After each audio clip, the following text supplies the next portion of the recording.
The black sedan was a shard of obsidian against the grey, rain-slicked street. Inside, Catherine Sterling did not look at the rain. She looked at the numbers cascading down the tablet in her lap. A frantic waterfall of red that signified a world bleeding out. Her world. The car stopped abruptly, the motion jarring enough to pull her gaze from the screen. She looked up, her expression a mask of cold impatience. A truck, rusted and ancient, blocked their path. It was parked haphazardly, its rear bumper jutting into the narrow lane. A man was wrestling with a heavy sack of flour, his back to them. He wore a faded flannel shirt, the fabric dark with rain. "Sir, could you please move the vehicle?" Her driver, a man named Charles, whose face was permanently set in a state of mild disapproval, called through his open window.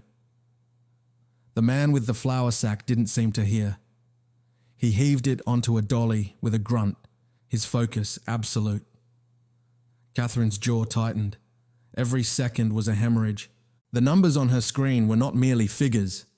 They were heartbeats. The failing pulse of the financial empire her father had built.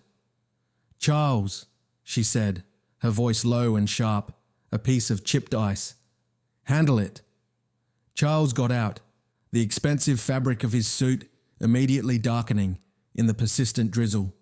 He approached the man, his posture radiating the specific kind of authority that comes from serving the powerful.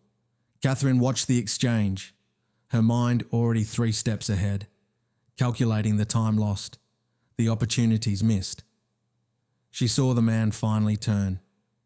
He had a tired face, a quiet strength in the set of his shoulders. He gestured toward the diner, its windows steamy and warm, a place called the Daily Grind. He was trying to explain. Charles returned to the car, his face flushed with indignation. "He says he'll be another 5 minutes, unloading supplies. He says the alternator is shot and he's afraid to turn the engine off." 5 minutes was an eternity. 5 minutes ago, her company had been worth $400 million more. Catherine looked at the man, who was now struggling with a box of produce. He was an obstacle, a piece of inefficient, unpredictable humanity in her perfectly calibrated world. He was nothing. "Have the truck towed," she said, her eyes returning to the tablet. Charles hesitated. "Madam Sterling, the municipal tow service could take 20 minutes. "I don't use the municipal service, Charles. Call our security detail. They have a flatbed for executive vehicle recovery. I want that truck gone. I want it gone 2 minutes ago." Her tone left no room for debate. It was an order, absolute and final. She did not look up again to see the man's reaction as the call was made. She did not see his shoulders slump, the quiet resignation in his eyes, as he understood he was arguing with a force of nature, not a person. She just saw the numbers, falling, falling, falling. The day for Elias Vance had begun, not with numbers, but with the scent of cinnamon and the sound of his daughter's quiet breathing. He rose before the sun, moving through the small apartment above the diner with a practiced economy of motion. He made coffee first, the ritual a silent anchor in the pre-dawn quiet. Then he started the pancake batter, adding an extra dash of vanilla, just the way Maya liked it. She appeared in the doorway as he was flipping the first cake, a small figure engulfed in an oversized t-shirt, her dark hair a tangled mess. She didn't speak, just climbed onto her designated stool at the kitchen counter, her small feet dangling far from the floor. He placed a plate in front of her, a perfect golden brown circle with a smiley face drawn in syrup. "Is it a happy pancake or a worried pancake?" she asked, her voice still thick with sleep. It was their morning game. Elias studied it for a moment. "I think it's a hopeful pancake," he said, pouring himself a cup of coffee. It's hopeful that you'll use a fork this time. Maya giggled, a sound that was the entire reason for his existence. She was 7 years old, but her eyes held a startling perceptiveness, a way of seeing the world that cut through adult pretense.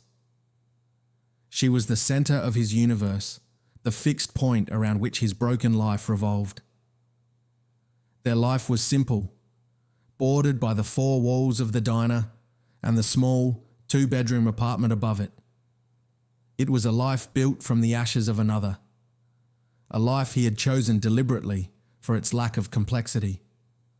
Later, after walking Maya to the school bus stop at the corner, he'd begun the day's work. The diner was his sanctuary and his prison. It paid the bills most of the time.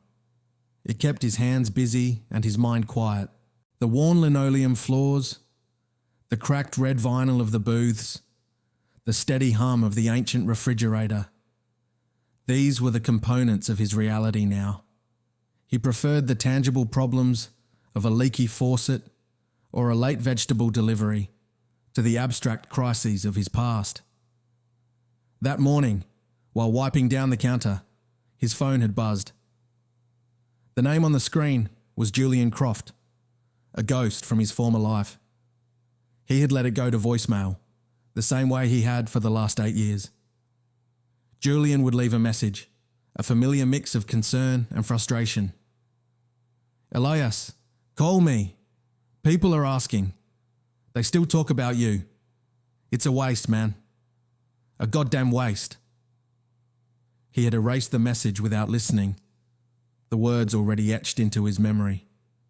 Under the counter, beneath a stack of menus and receipt books, was a cardboard box sealed with yellowing tape. He ran his hand over the dusty surface, a familiar ache blooming in his chest. Inside were textbooks, their titles dense with the language of his old world. Stochastic calculus for finance. Architectures of algorithmic trading. He had been a creator in that world, a builder of elegant, invisible machines made of pure logic. He had been a prodigy. Now he was a man who worried about the rising cost of coffee beans. He pushed the box deeper into the darkness, a deliberate act of forgetting. This simpler life was a fortress, and he was its sole, vigilant guard. In the boardroom on the 90th floor, the world was silent, clinical, and terrified. Catherine Sterling stood before a wall of monitors, each displaying a different facet of the same digital cancer. The men and women around the long, polished table were the brightest minds in quantitative finance, their faces pale and drawn. They were the experts, the high priests of the market, and their god was dying. "Report," Catherine commanded, her voice cutting through the tense quiet. A young analyst named Ben, whose reputation was built on his almost supernatural ability to debug complex code, looked up, his eyes bloodshot. "There's nothing there, Madam Sterling. We've run every diagnostic. We've scoured every line of the source code. Helios is clean." Helios, the firm's proprietary trading algorithm. It was more than a program. It was the company's heart, brain and soul, executing millions of trades a day with inhuman speed and precision. It was her father's legacy and her greatest asset, and now it was a weapon turned against them. Clean code does not liquidate 30% of our most stable assets at a loss in under 4 hours, Catherine stated, her voice dangerously calm. "Find it." "That's the problem," another analyst, an older woman named Dr. Aris, chimed in. "It's not liquidating them randomly. The trades are surgical. It's identifying micro vulnerabilities in our own portfolio and exploiting them with frightening efficiency. It's behaving like a predator that knows its prey from the inside out. It's not broken. It's acting with intent." The room fell silent. The idea was preposterous, a ghost story for financiers. An algorithm could not have intent. "Can we shut it down?" Catherine asked, the only practical question that mattered. Ben shook his head. "We've tried. The shutdown protocols are being rerouted. Any attempt at a hard reboot triggers a cascade of sell-offs so massive it would not only bankrupt us, it would likely trigger a market-wide flash crash. It's holding us hostage. It's a logic bomb with a dead man's switch, but we can't find the bomb." He paused, searching for the right words. "It's like it achieved a state of functional dormancy. The malicious code isn't an active process we can kill. It's woven into the fundamental logic of the system itself. It's part of Helios's DNA now." Catherine stared at the screens, at the elegant, flowing lines of code she could not comprehend. She understood power, risk, and leverage. She did not understand the intricate architecture of the machine that was now dismantling her life's work. For the first time since her father's death, she felt a profound, terrifying sense of helplessness. Her experts had failed. Their conventional brilliance was useless against this esoteric threat. She was watching a ghost tear down her house from the inside, and no one knew how to exorcise it. "There has to be someone," she said, her voice barely a whisper, speaking more to herself than to the room. "Someone who understands this at a foundational level." Her chief of staff, Annalise, a sharp, composed woman who had been with her for 5 years, stepped forward. "The core logic of Helios was developed over a decade ago. It was a highly theoretical project. Most of the original team are retired or at competitor firms." "I don't care," Catherine snapped. "Find them. Find anyone who touched the original architecture. Dig through every file, every server archive. I want the name of the person who built this thing." The search was a desperate archaeology expedition into the firm's digital past. Annalise and a small team worked for hours, sifting through layers of encrypted files and obsolete data formats. They were looking for a blueprint, a name, a ghost. The pressure was immense. With every passing minute, Helios continued its methodical, silent self-destruction. A symphony of financial ruin played in binary. It was Annalise who found it, buried in a compressed project file labelled Prometheus_core_V0.9. It was a development archive, a digital time capsule from 11 years ago. Inside were design notes, theoretical models, and lines of code so elegant they were almost poetic. And a name. The project lead, the chief architect, Elias Vance. She brought the file to Catherine's private office. The city lights glittered through the floor-to-ceiling windows, a galaxy of indifferent stars. Catherine hadn't moved from her desk, her face illuminated by the glow of her monitor. "I think I found him," Annalise said softly, placing a tablet on the desk. "The original architect of the Helios logic kernel.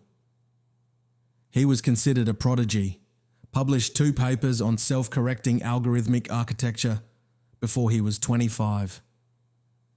Catherine looked at the screen. An old personnel file appeared, complete with a photograph. It showed a younger man, his hair shorter, his face unlined by time and hardship, but the eyes were the same. They were quiet, intelligent, and deeply familiar.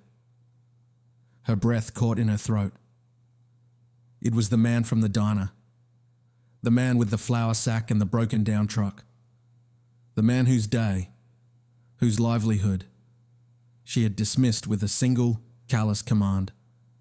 The irony was a physical blow, knocking the air from her lungs.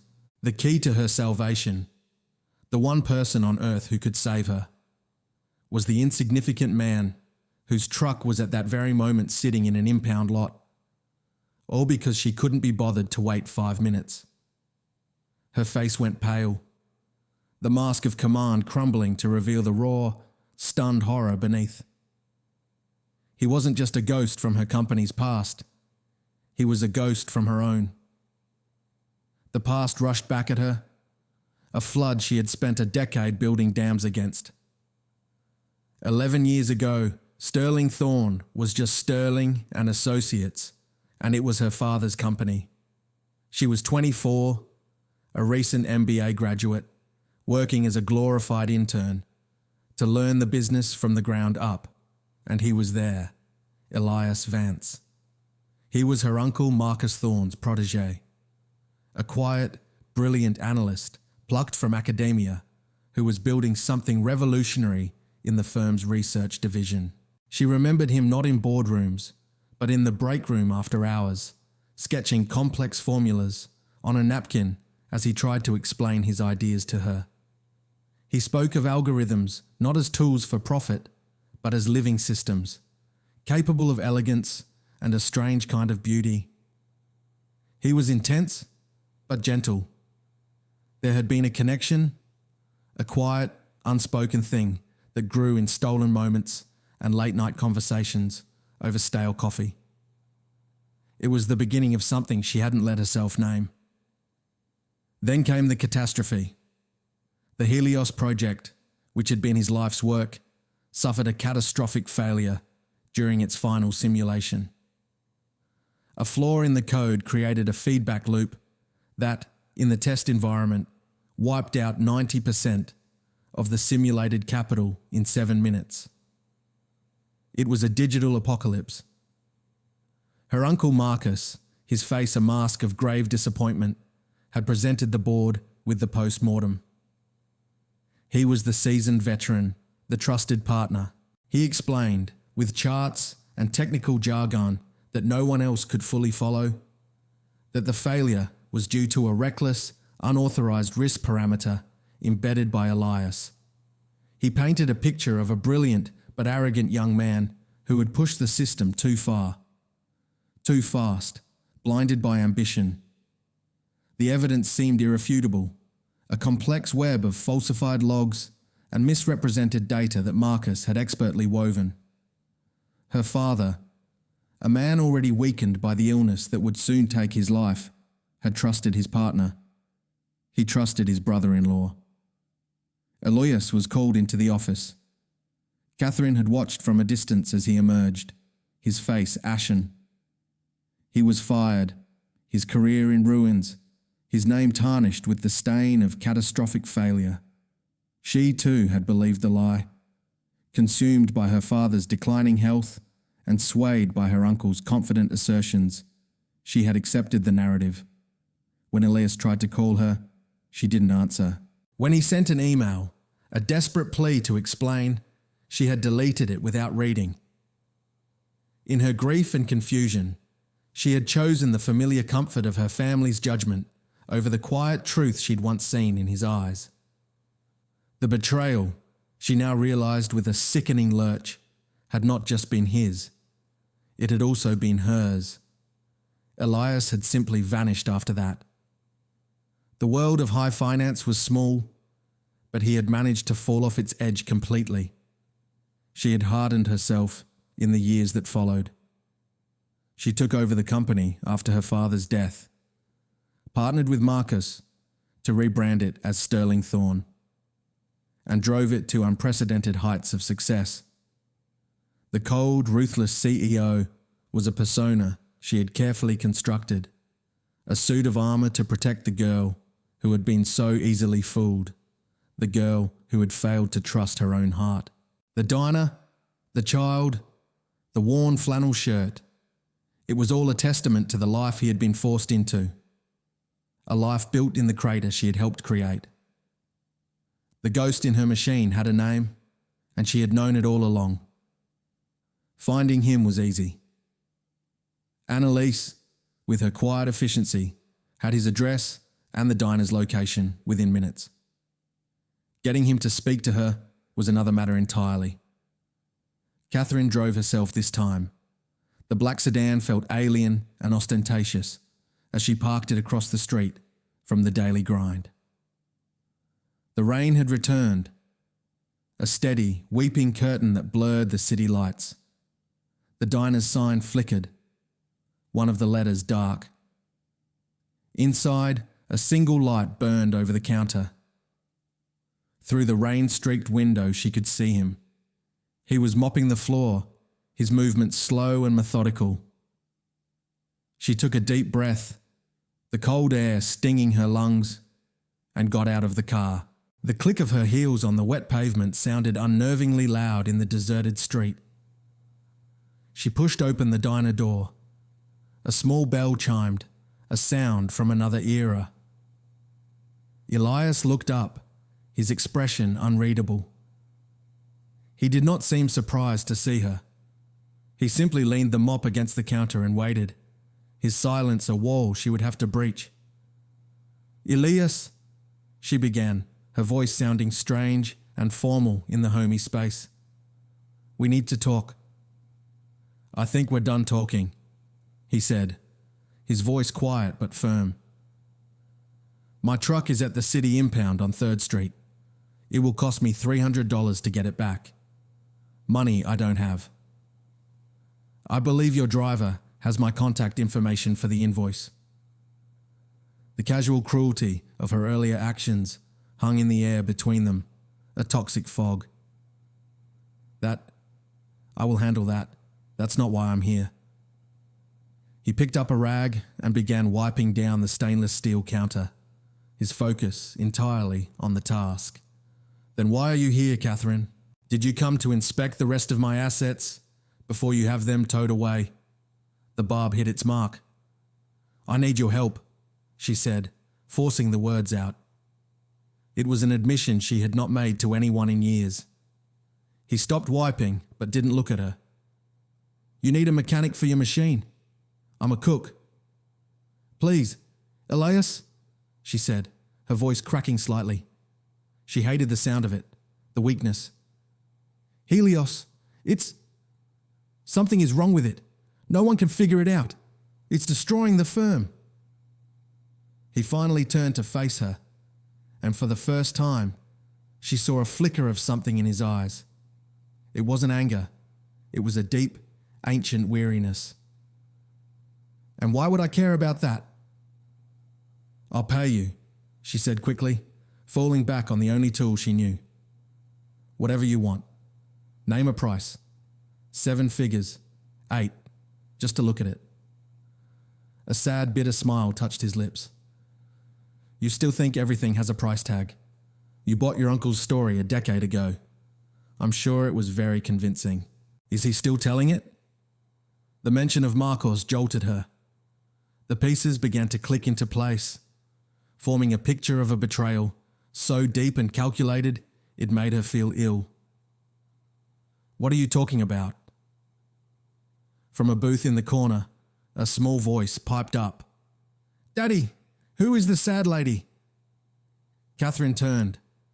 She hadn't even noticed the child, curled up under a blanket, a book resting on her small lap. It was a little girl, his daughter. The sight of her, of the fierce, protective love that instantly softened Elias's face as he looked at her, was another blow. This was his life. This was what he had built after she and her family had taken everything else. "It's okay, Sweet Pea. Go back to sleep," he said gently. He turned back to Catherine, his expression hardening again. "My answer is no. This is my life now. You are not welcome in it. Please leave." Desperation clawed at her. She had one card left to play: the truth. "It's not just malfunctioning, Elias. It's acting with intent. The experts are calling it a functional dormancy virus. They said the architecture is elegant, predatory. They said it's holding the system hostage." He went still. The specific phrase, functional dormancy, was a key.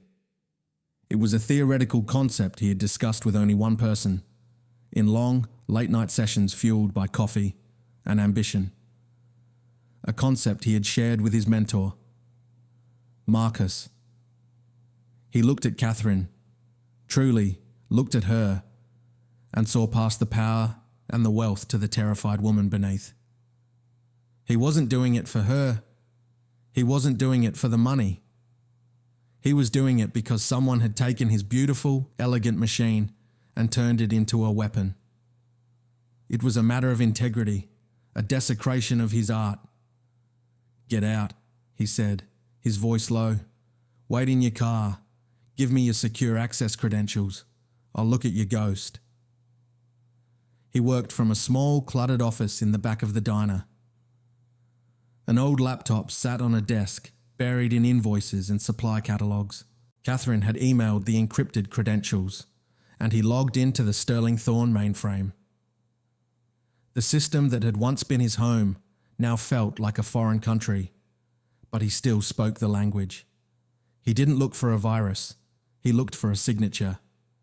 He navigated the labyrinthine code of Helios, not as an exterminator hunting a pest, but as a master returning to his cathedral.